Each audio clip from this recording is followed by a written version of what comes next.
പുസ്തകം 16-ാം ഒരു സത്യം, the only truth I want to proclaim you, the only truth I want to, എന്തുമാത്രം ആഴത്തിലാണ് നീ ഞാനുമുള്ള ബന്ധത്തെ പ്രഖ്യാപിക്കാൻ വന്നിരിക്കുകയാണ്. നിന്നെ ഞാൻ എന്റെ ഉള്ളംകൈയിൽ രേഖപ്പെടുത്തിയിരിക്കുന്നു. നിന്റെ മതിലുകൾ എപ്പോഴും എന്റെ മുമ്പിലുണ്ട്. നിന്നെ ഞാൻ എന്റെ ഉള്ളംകൈയിലാണ് രേഖപ്പെടുത്തിയിരിക്കുന്നത്.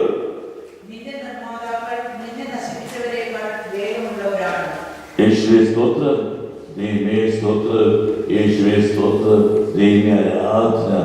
അല്ലാതെ നിനക്ക് ഇവിടെ ജന്മം തരാൻ ജനിക്കാൻ പറ്റില്ല. ഞാൻ എൻ്റെ ഉള്ളം കയ്യിൽ രേഖപ്പെടുത്തി കഴിഞ്ഞു. എൻ്റെ ആത്മാവിൻ്റെ ആഴത്തിൽ നീ ഉണ്ട്. അതുകൊണ്ട് തന്നെയാണ് നീ ജനിച്ചത്. എൻ്റെ പുത്രൻ ജനിച്ചത് നിന്നെ വീണ്ടും ഈ ഭൂമിയിൽ ദൈവരാജ്യത്തെ കുറിച്ച് പറഞ്ഞു തരാൻ, ദൈവരാജ്യത്തിൻ്റെ അനുഭവത്തിലേക്ക് നിന്നെ കൂട്ടിക്കൊണ്ടുപോകാൻ, നിന്നെ ദൈവീകനാക്കാൻ ദൈവം മനുഷ്യനായി പിറന്നു. നീ മനസ്സിലാക്കിയാൽ മതി. യേശുവേ സ്തോത്രം, യേശുവേ സ്തോത്രം, ദൈവമേ സ്തോത്രം, യേശുവേ സ്തോത്രം, ദൈവമേ സ്തോത്രം, ഈശ്വരാധന, ദൈവരാധന, ഈശ്വരാധന, ദൈവരാധന, ഈശ്വരാധന, യേശുവേ സ്തോത്രം, ദൈവമേ സ്തോത്രം, യേശുവേ സ്തോത്രം, ദൈവമേ സ്തോത്രം, ഈശ്വരാധന, ദൈവരാധന, യേശുവേ സ്തുതി, ദൈവമേ സ്തുതി, യേശുവേ സ്തോത്രം, ദൈവമേ സ്തോത്രം, യേശുവേ സ്തോത്രം. ഇനി പ്രിയപ്പെട്ടവരെ, അതുകൊണ്ട് ദൈവവുമായി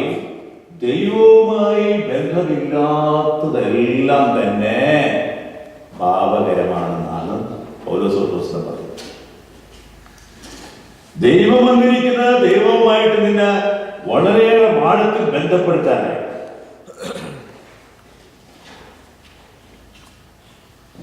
വളരെയേറെ ആഴമായിട്ട് നിന്നെ ദൈവവുമായിട്ട് ബന്ധപ്പെടുത്താൻ ദൈവം വന്നിരിക്കുന്നു.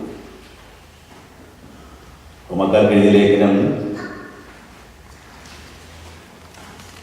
14 ലേഖനം 14-ാം അധ്യായം 23-ാമത്തെ വാക്യത്തില് വളരെ വ്യക്തമായി, അത് നീ ദൈവവുമായിട്ട് ബന്ധപ്പെടുന്നില്ലെങ്കിൽ നീ പാപാവസ്ഥയിൽ തന്നെയാണ്. യാതൊരു സംശയമില്ല. ദൈവവുമായിട്ട് ബന്ധപ്പെടുന്നതിന് പാപാവസ്ഥയിൽ തന്നെയാണ്. സംശയത്തോടെ ഭക്ഷിക്കുന്നവൻ ശിക്ഷിക്കപ്പെടും. എന്നാൽ വിശ്വാസമനുസരിച്ചല്ല അവൻ പ്രവർത്തിക്കുന്നത്. വിശ്വാസത്തിനല്ലാതെ ഉത്ഭവിക്കുന്നത് എന്തും പാപമാണ്. വിശ്വാസത്തുനിന്ന് വരാത്തതെന്തും പാപം. അസന്നിഗ്ധമായിട്ടാണ് കർത്താവ് പ്രഖ്യാപിച്ചിരിക്കുന്നത്. യേശുവേ സ്തോത്രം, ദൈവമേ സ്തോത്രം, യേശുവേ സ്തോത്രം, ദൈവമേ ആരാധന. അതുകൊണ്ട് പ്രിയപ്പെട്ടവരെ, വിശ്വാസത്തിന്റെ വർഷമൊക്കെ കഴിയുന്നെങ്കിലും പക്ഷേ വിശ്വാസത്തിന്ന് വരാത്തതെന്തും പാപകരമാണ്. ഞാൻ വിശ്വസിക്കുന്നത്, എൻ്റെ ദൈവം അനുഗ്രഹിച്ച് ഈ ഭൂമിയിൽ എന്നെ അയച്ചിട്ടുണ്ടെങ്കിൽ എൻ്റെ ദൈവം എന്നെ തൊട്ടവൻ. ദൈവം തൊടാത്തവര് ആരും ശുദ്ധരുമല്ല. നമ്മുടെ ചിന്തയിൽ ഒരുപാട് പാപങ്ങളൊക്കെ കടന്നു പോകാം. പക്ഷേ എൻ്റെ ദൈവം എന്നെ ആത്മാവിൽ തൊട്ടിരിക്കണം. അതിനുവേണ്ടി യാചിക്കും, പ്രാർത്ഥിക്കും. ഇല്ലെങ്കിൽ നമ്മുടെ താന്തോന്നിത്തരവും തോന്നിയാസവും ഈ ധൂർത്തബുദ്ധിന്റെ ഇത് കളഞ്ഞില്ല. സെൽഫ് ഡിസിഷൻ, സെൽഫിഷ്നസ്, അതെല്ലാം നമ്മളിൽ വരും. ആരും വകവയ്ക്കാത്ത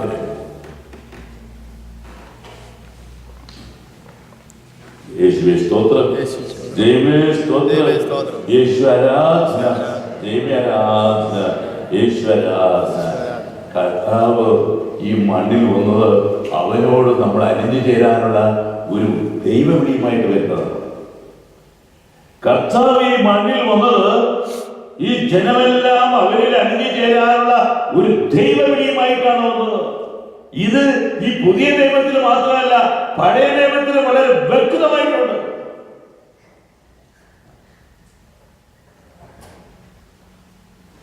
ദാവീദിനോട് പറയുക, 2 സാമുവേലിന്റെ പുസ്തകം 2 സാമുവേലിന്റെ പുസ്തകം 5-ാം അധ്യായം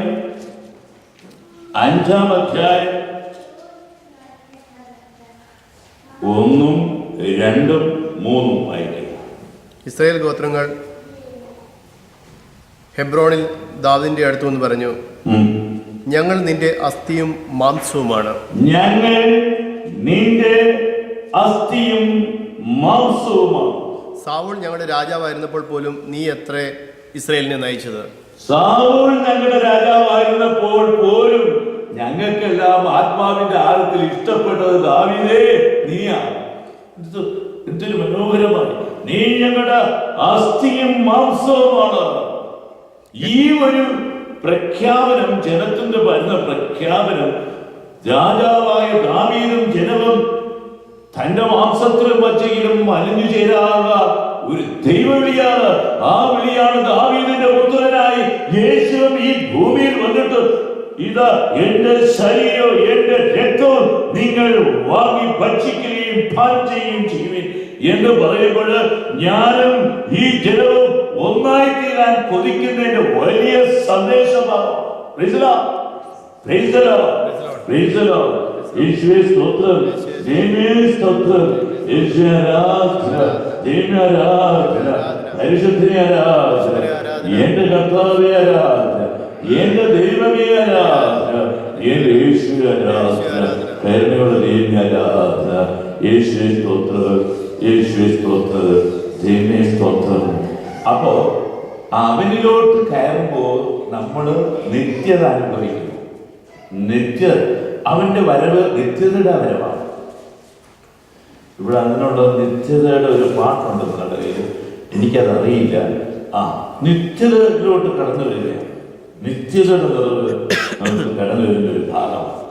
അവൻ നിങ്ങളെ വിളിക്കുന്നത് വെറുതെ അല്ല, വന്ന് പ്രാതൽ കഴിക്കുമെന്ന് മാത്രമല്ല പറയുന്നത്, എൻ്റെ ജീവിതത്തിൽ വന്ന് പങ്കെടുക്കുക. Share my life. ആ share my life in which I give my blood, my flesh for it to eat. അത്രയ്ക്കും ദൈവം നമ്മൾ അലിഞ്ഞു ചേരാനുള്ള ദൈവവിളിയാണ്. അതല്ലേ വളരെ വ്യക്തമായിട്ട് യോഹന്നാന്റെ സുവിശേഷം 17-ാം അധ്യായം 20-ഉം 21-ഉം 22-ഉം പറഞ്ഞിരിക്കുന്നത് വായിക്കുക. അവർക്ക് വേണ്ടി മാത്രമല്ല, അവരുടെ വചനം മൂലം എന്നിൽ വിശ്വസിക്കുന്നവർക്ക് വേണ്ടി കൂടിയാണ് ഞാൻ പ്രാർത്ഥിക്കുന്നത്. അവരെല്ലാവരും ഒന്നായിരിക്കാൻ വേണ്ടി പിതാവേ, അങ്ങ് എന്നിലും ഞാൻ അവരിലും ആയിരിക്കുന്നത് പോലെ അവരും നമ്മിലായിരിക്കുന്നതിന് വേണ്ടി. അതാണ് ഇമ്പോർട്ടന്റ്. രണ്ടും അണ്ടർലൈൻ ചെയ്യേണ്ട. അവർ നമ്മിലായിരിക്കും, നമ്മുടെ വ്യക്തിത്വത്തിലായിരിക്കും. അങ്ങനെ എന്നെ അയച്ചുവെന്ന് അറിയുന്നതിന് വേണ്ടിയാണ് ഞാൻ പ്രാർത്ഥിക്കുന്നത്.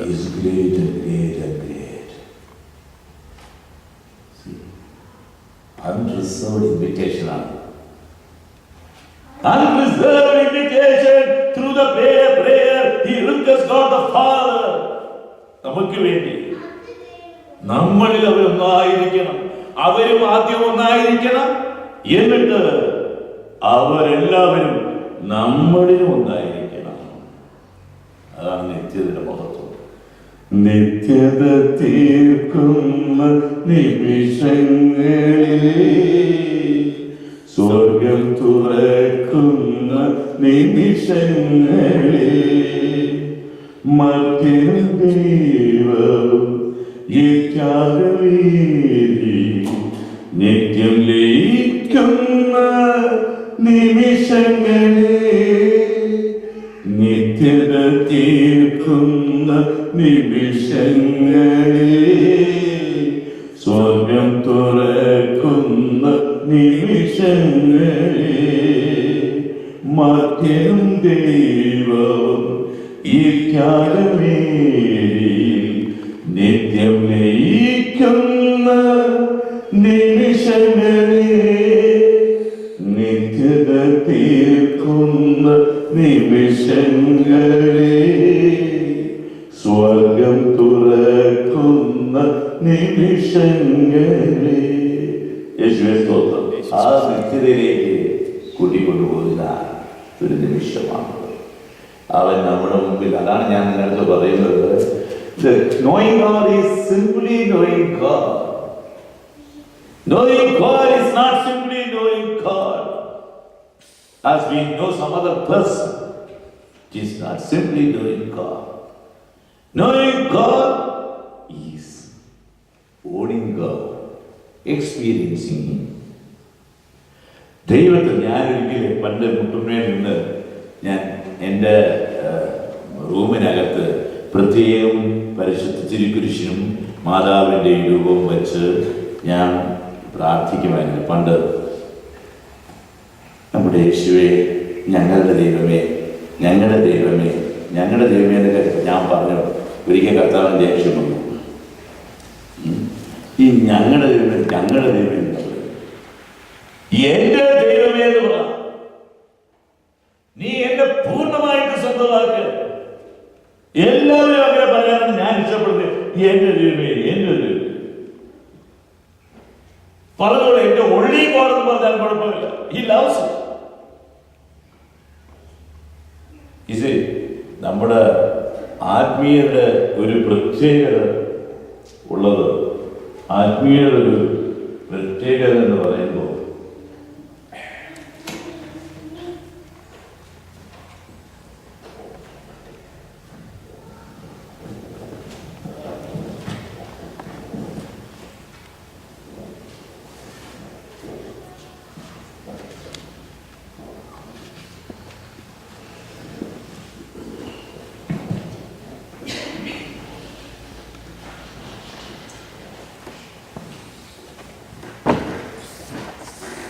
ഈ നമ്മുടെ ആത്മീയ ജീവിതത്തിൻ്റെ ഒരു മച്യൂരിറ്റിയും സ്പിരിച്വാലിറ്റിയും വരുന്ന ഒരു self confidence.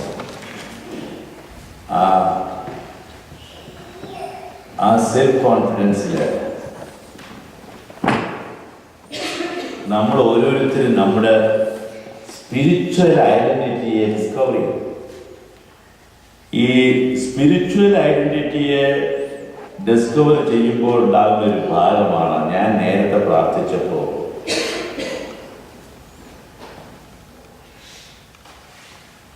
How do you spell God,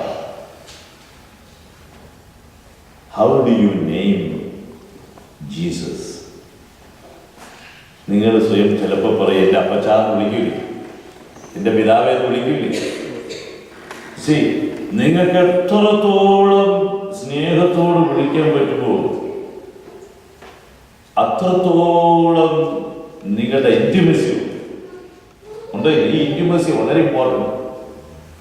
എത്രത്തോളം നിങ്ങൾ വളരെ സ്നേഹത്തോടെ എൻ്റെ യേശുവിനെ വിളിക്കുമോ, അത് നിങ്ങളുടെ ഭാഷയിൽ വിളിക്കുമോ, അത്രത്തോളം ഈ you establish the intimacy with God. അത് നഷ്ടപ്പെടരുത്. ഈ ഫോർമാലിറ്റി ഒന്നും നിങ്ങളുടെ പേഴ്സണൽ ലൈഫിൽ വേണ്ട, ഇന്റിമസിയാണ് വേണ്ടത്. ഈ ഇന്റിമസിയെ എങ്ങനെ നിങ്ങൾ കണ്ടെത്തും?